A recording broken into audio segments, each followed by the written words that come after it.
और अब देखिए 20 मिनट में 20 खबरें।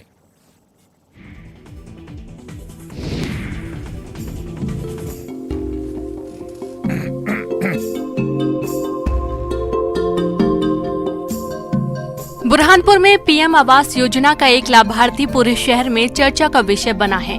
दरअसल पीएम से प्रभावित होकर शहर के वार्ड नंबर 1 महाजना पेठ निवासी प्रकाश दशोरे ने दीवार पर श्री प्रधानमंत्री कृपा 2022 लिखवाया, जिसे देखकर हर कोई अचंभित हो जा रहा है, क्योंकि अब तक दीवार पर योजना का नाम और अन्य जानकारी ही नजर आती थी, लेकिन किसी हितग्राही ने श्री प्रधानमंत्री 2022 पहली बार लिखवाया।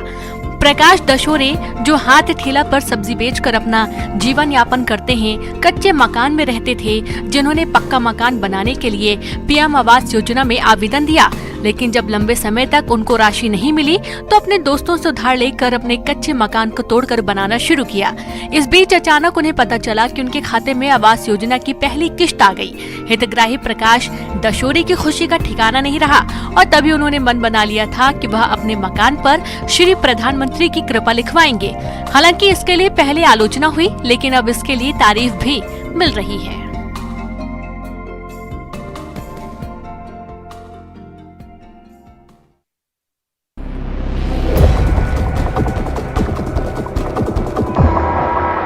तस्वीरें देखने के बाद पड़ गए ना हैरत में। अंदाजा लगा सकते हैं, जब तस्वीर देखकर आपके होश उड़ गए तो इन महाशय का क्या हुआ होगा। तो पहले तो आपको ये बता दें कि इन जनाब की जान बच गई है, उसे सकुशल बाहर निकाल लिया गया और इस हादसे में उसे कोई चोट भी नहीं आई। तस्वीर शिवपुरी जिले के करेरा थाना क्षेत्र के बगेदरी की है। यहाँ एक युवक ट्रैक्टर ट्रॉली लेकर मुरम खोदने के लिए गाँव के बाहर गया था। ट्रॉली में मिट्टी भरकर जब युवक खदान से बाहर निकल रहा था, उसी दौरान अचानक ट्रैक्टर पलट गया और सीधा ट्रॉली के ऊपर गिर गया। गनीमत रही कि ट्रैक्टर का पूरा हिस्सा ट्रॉली पर पलटा और ड्राइवर की जान बच गई, लेकिन उसकी गर्दन स्टीयरिंग में फंस गई। घटना के बाद ग्रामीणों ने पुलिस को कोई सूचना दिए बिना ही संजीव कुशवाहा की गर्दन किसी तरह स्टीयरिंग से बाहर निकाली और ट्रैक्टर को सीधा कर उसे गाँव ले गए। संजीव को कोई चोट नहीं आने के कारण उसे अस्पताल भी नहीं ले जाया गया। ये भी बताया जा रहा है कि गांव के आसपास खदानों से अवैध मुरम का कारोबार बड़े पैमाने पर चल रहा है और आए दिन ये हादसे होते रहते हैं।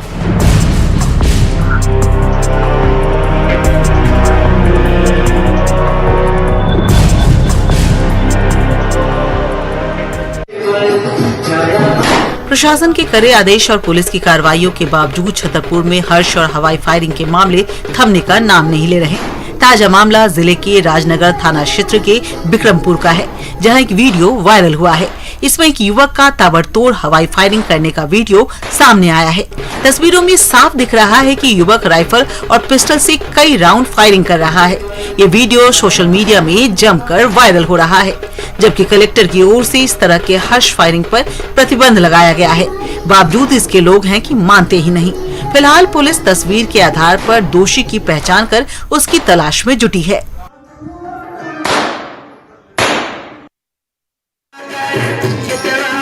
यूक्रेन में फंसे भारतीय छात्रों के सकुशल देश वापसी के लिए एक तरफ सरकार हर संभव प्रयास कर रही है, तो वहीं दूसरी ओर दुआओं का भी दौर लगातार जारी है। श्योपुर में एमबीबीएस के छात्र गोविंद राठौर के परिजनों ने साधु संत और पुजारियों के साथ विधि विधान से सुंदरकांड का पाठ शुरू किया है। परिजन केंद्र सरकार के साथ साथ ईश्वर से भी प्रार्थना कर रहे हैं कि सभी बच्चों को जल्द से जल्द यूक्रेन से सुरक्षित भारत लाया जाए। पीजी कॉलेज के प्राचार्य डॉक्टर एसडी राठौर का बड़ा बेटा गोविंद राठौर यूक्रेन में एमबीबीएस 3rd ईयर का छात्र है। उनका कहना है कि अगले 2-3 महीनों के भीतर गोविंद की एमबीबीएस की पढ़ाई पूरी हो जाती, लेकिन उससे पहले ही वहां जंग शुरू हो गई, जिसको देखते हुए पाठ शुरू किया गया है।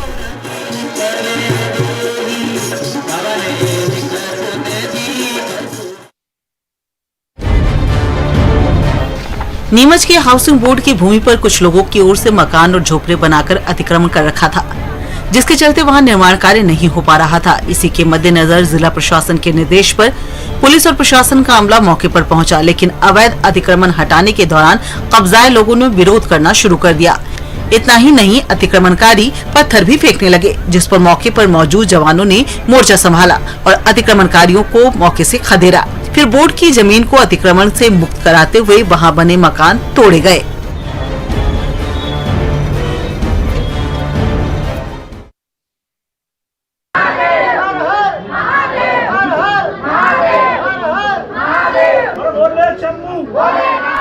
हर हर महादेव का जय घोष करते बड़ी संख्या में जुटे ये लोग किसी तीर्थ यात्रा पर नहीं निकले हैं, बल्कि मंदिर में की गई तालाबंदी के खिलाफ मंदसौर सिटी कोतवाली थाना परिसर में धरने पर बैठे हैं, जहां चंद्रपुरा के निवासियों ने जमकर हंगामा किया और गांव के प्राचीन गंगाधर महादेव मंदिर पर जबरन एक परिवार की ओर से की गई तालाबंदी पर कार्रवाई करने की मांग की। ग्रामीणों का आरोप है कि मंदिर प्राचीन और शासकीय है, किसी की निजी संपत्ति नहीं है।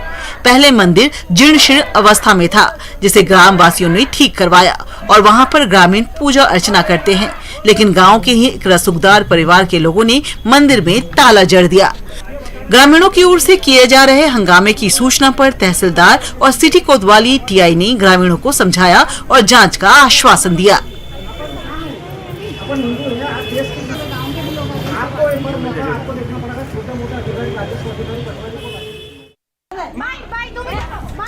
सीहोर में नसरुल्लागंज के एक सुपरमार्केट में नशे में धुत 2 युवक और एक युवती ने जमकर हंगामा मचाया। पहले तीनों ने कर्मचारियों से कुछ विवाद किया, फिर देखते ही देखते इन्होंने तोड़फोड़ शुरू कर दी। नशे में धुत इन लोगों ने किसी की नहीं सुनी और लगभग आधा घंटे जमकर तोड़फोड़ की। आखिरकार मौके पर पहुंची पुलिस ने इन तीनों आरोपियों को हिरासत में लिया। तीनों आरोपी नसरुल्लागंज के ही रहने वाले हैं। इनमें शामिल 2 युवकों का आपराधिक रिकॉर्ड भी है। पुलिस इस पूरी घटना की पड़ताल कर रही है।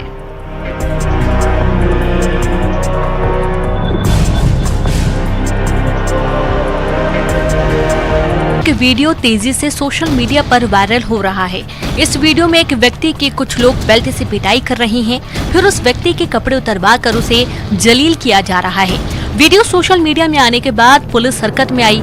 मामले की जांच हुई तो यह वीडियो कुरावर थाना के लसूड़िया गांव का बताया जा रहा है। वीडियो में मारपीट करने वाला सुनील गुर्जर है, जो एक सरकारी जमीन पर कब्जे को लेकर अपने चाचा के साथ मारपीट कर रहा था। पुलिस के अनुसार चाचा भतीजे ने सरकारी जमीन पर कब्जा किया हुआ है और इसी को लेकर कुछ दिनों पहले चाचा ने भतीजे को गोली मारी थी। घटना के मुख्य आरोपी सहित 4 लोगों के खिलाफ पुलिस ने मामला दर्ज कर लिया है।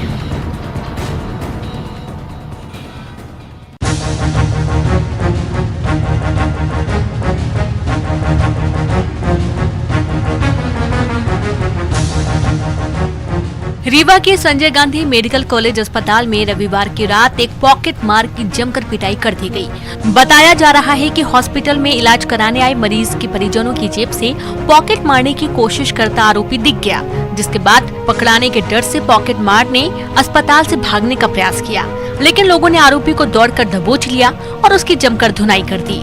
पॉकेट मार की पिटाई का वीडियो जमकर वायरल हो रहा है। आए दिन अस्पताल परिसर में मरीज या उनके परिजनों का सामान चोरी होते रहता है, जिसको लेकर प्रबंधन कोई कदम नहीं उठा रहा।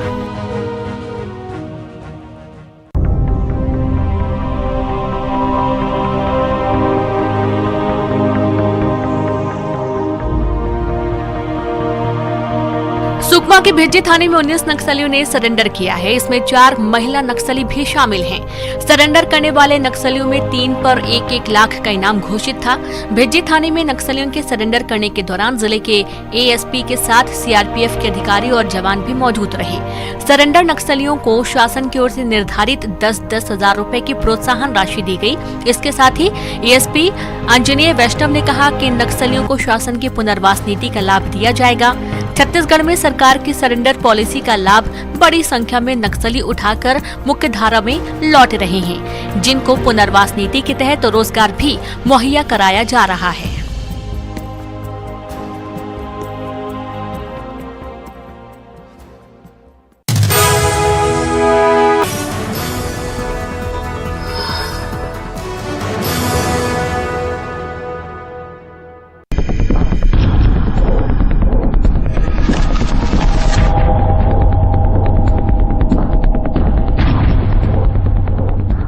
बलौदाबाजार में बेखौफ बदमाशों ने जमकर उत्पात मचाया। जिले के ग्राम चुरेला के पास 4 बदमाशों ने 2 बाइक सवार को चाकू मार दिया। बताया जा रहा है कि राह चलते कहासुनी होने पर चारों आरोपियों ने मोटरसाइकिल में सवार 2 लोगों पर चाकू से हमला कर दिया, जिस पर भटगांव थाना पुलिस ने कार्रवाई करते हुए एक आरोपी को गिरफ्तार कर लिया, जिसके पास से चाकू और दूसरे हथियार जब्त किए गए। वहीं सरेराह हुई हिंसक घटना से इलाके में दहशत का माहौल है। लोग इस तरह की घटना पर चिंता जता रहे हैं और दोषियों पर कड़ी कार्रवाई की मांग भी कर रहे हैं।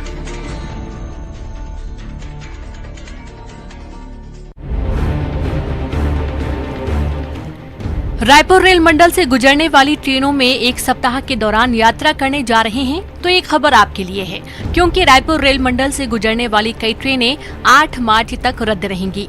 तीसरी लाइन की कनेक्टिविटी की वजह से ट्रेनों को रद्द किया गया है। बिलासपुर रेल मंडल के अनूपपुर तक तीसरी लाइन के कनेक्टिविटी का काम चलेगा, जिसके कारण 2 और 4 मार्च को दुर्ग से रवाना होने वाली दुर्ग नौतनवा एक्सप्रेस रद्द रहेगी। वहीं 4 और 6 मार्च को नौतनवा से रवाना होने वाली नौतनवा दुर्ग एक्सप्रेस भी रद्द रहेगी। 1 और 8 मार्च को दुर्ग से रवाना होने वाली दुर्ग जम्मू तवी एक्सप्रेस रद्द रहेगी। वहीं 3 और 10 मार्च को जम्मू तवी से रवाना होने वाली जम्मू तवी दुर्ग एक्सप्रेस भी रद्द रहेगी। 1, 6 और 8 मार्च को दुर्ग से खुलने वाली दुर्ग कानपुर एक्सप्रेस रद्द रहेगी। 2, 7 और 9 मार्च को कानपुर दुर्ग आने वाली कानपुर दुर्ग एक्सप्रेस रद्द रहेगी। 1, 4 और 8 मार्च को दुर्ग से खुलने वाली दुर्ग निजामुद्दीन एक्सप्रेस रद्द दोनों तरफ से रहेगी। 28 फरवरी से 8 मार्च तक दुर्ग अंबिकापुर दोनों तरफ से रद्द रहेगी।